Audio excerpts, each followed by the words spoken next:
इस वक्त हम इस्लामाबाद के PAF हॉस्पिटल के बाहर खड़े हैं।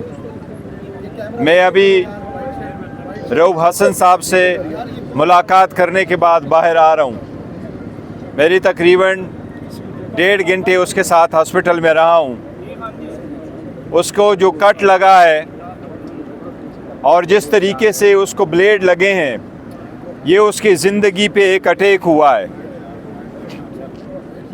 आज डॉक्टर ने उसको स्टिचेस लगाए हैं, उसके कंडीशन स्टेबल है, लेकिन परसों भी इसी रूप में रऊफ हसन साहब की गाड़ी को फॉलो किया गया और वो एक इंटरव्यू में आने के बाद अपने गाड़ी का शीशा बंद करते हुए इन लोगों से निकलते हैं।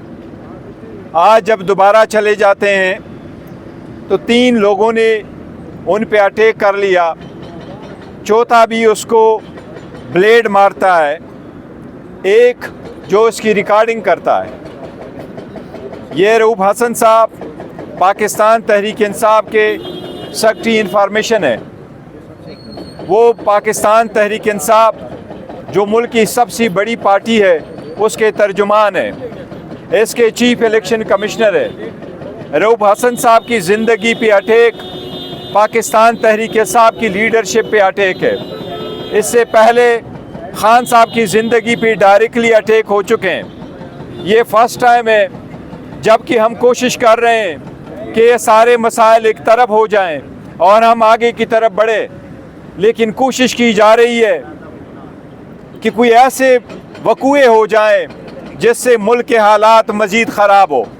एक पॉलिटिकल पार्टी जो गुज़श्ता 18 महीने से 2 सालों से ज़ेर अताब इन लोगों की, इस अटैक को हम उसकी एक कड़ी समझते हैं। हम समझते हैं कि जिस तरीके से लीडरशिप को ज़द-ओ-कोब किया जाता था, औरतों बच्चों को पकड़ा जाता था, एक के बाद दूसरे बेलों में कैंसल करवा के अरेस्ट किया जाता था, वो कड़ी वो सिलसिला लगता है ख़त्म नहीं है।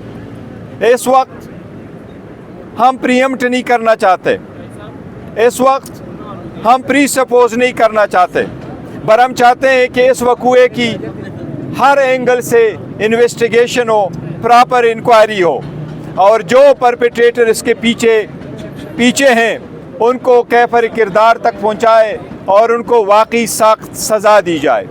लेकिन एक बात पूरे कौम को हम वाज़े दें करना चाहते हैं कि इस किस्म के हथकंडों से पाकिस्तान तहरीक इंसाफ, उसकी लीडरशिप, उसके वर्कर और सपोर्टर मरगूब नहीं होंगे। इंशाल्लाह पाकिस्तान तहरीक इंसाफ अपना स्ट्रगल कानून की बालादस्ती के लिए, आईन की हुक्मरानी के लिए, पार्लिमान को मजबूत करने के लिए इंशाल्लाह ताला वो जदोजहद जारी करेगी रहेगी। वो जदोजहद इंशाल्लाह हम जिस तरीके से खान साहब की हिदायत है उसके नज़रिए के मुताबिक हम अपना स्ट्रगल जारी करेंगे। लेकिन हम पुरज़ोर मुतालबा करते हैं कि इसकी इन्वेस्टिगेशन किया जाए। ये पाकिस्तान तहरीक इंसाफ की लीडरशिप पे डायरेक्टली उसकी ज़िंदगी पे एक अटैक हुआ है। अच्छा सर, ये बताइए कि जिस तरह अटैक किया गया, उन्हें फॉलो किया गया, ये कोई PTI के लिए मैसेज तो नहीं है कि अगर एग्रेसिव होंगे तो इसका रद्द-ए-अमल फिर ये होगा? देखो, एक रऊफ हसन साहब की तरफ से मैं आपको ये बताऊं, वो एक लर्नेड आदमी है, वो अपने आर्टिकल लिखते हैं, उनका हमेशा ख़ुद गाड़ी चलाते हैं और वो ड्राइवर भी नहीं रखते और ख़ुद जाते हैं हर जगह। इनका कभी किसी के साथ इख्तिलाफ नहीं रहा है, इसलिए जिसने भी ये काम किया है और जिस भी मरकज़ के पर्पस के लिए किया है और जो भी अवामिल इसके पीछे हैं, हम ज़रूर इसके तह तक जाना चाहते हैं कि जो लोग इसके पीछे हैं उनको कैफर किरदार तक पहुँचाया जाए। फौरी तौर पर तो ये बताइएगा कि हॉस्पिटल में किस किस्म का उनको जख्म आया है और तबीयत कैसी है, डॉक्टर्स क्या कहते हैं, कब तक? डॉक्टर साहिबान भी कह रहे हैं और स्टेबल, उसकी कंडीशन स्टेबल है, लेकिन मैंने ख़ुद देखा है उनको यहाँ चीख पे बहुत जख्म आया है, दैट इज़ टू डीप, और वो यहाँ उनकी रेगुलर वेन पे कोई अटैक करने की कोशिश की गई जो उनको यहाँ लगा है, इस जस्ट हाफ एन इंच का फ़र्क है। इस वक्त उसकी कंडीशन आल्दो अल्हम्दुलिल्लाह स्टेबल है, लेकिन उसकी ज़िंदगी पे यस ऑफ कोर्स अटैक हुआ है। सर, ख्वाजा सराओं के जरिए ये अटैक करवाने का क्या मकसद था? ये देखो, जो भी मकसद था और जो भी कर रहे हैं, लेकिन एक बात है, आप जिस फॉर्म में भी आते हैं, मुख्तलिफ फॉर्म में लोग अटैक करते रहते हैं, ये सेकंड टाइम है। पहले कल उस पर परसों भी हुआ है, इनके पीछे गए हुए हैं। अब ये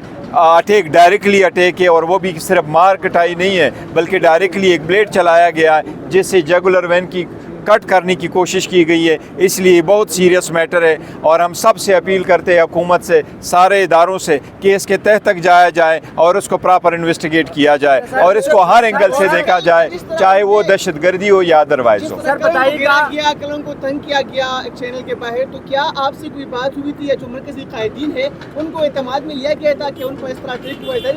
बहुत बड़ी प्रश्न नहीं, पहले वो ये नहीं समझ रहे थे शायद इसकी ज़िंदगी पे एक अटैक है, तो उन्होंने कोई लाइटली लिया था, उन्होंने उसको रिपोर्ट नहीं किया था। आज मैंने उसका भी वीडियो देखा और आज जो इसके साथ हुआ है इसका भी मैंने सीसीटीवी फुटेज और वीडियो देखी है। तो उन्होंने कल का जो वक़ूआ हुआ था उसके साथ एक न्यूज़ चैनल के बाद जो उनके साथ हुआ है वो उन्होंने ये नहीं तस्वर कर रहे थे वो कि शायद उनकी ज़िंदगी पे अटैक है, लेकिन आज तो ऑब्वियसली सबके सामने। बैरिस्टर गौर साहब, अभी आप रऊफ फजल साहब से मिलकर आ रहे हैं, क्या उनको किसी किस्म की कोई धमकियाँ इससे पहले मिली थी या फिर कोई फ़ोन कॉल? देखिए, कोई धमकियाँ नहीं मिली थी, ना कोई फ़ोन कॉल आया है। अभी वो अपना स्टेटमेंट पुलिस को रिकॉर्ड करवा रहा है। मैंने भी कहा कानून की कार्रवाई होनी चाहिए, कानूनी कार्रवाई पूरी होनी चाहिए, लेकिन हम एक मुतालिबा एक बार फिर करेंगे, free, fair and transparent investigation इसकी हो और हर एंगल से हो, दहशतगर्दी हो या अदरवाइज हो, लेकिन इस सतह तक जाए। ये हमारे मुल्क के लिए ज़रूरी है, ये सिस्टम के लिए ज़रूरी है। ये पाकिस्तान तहरीक इंसाफ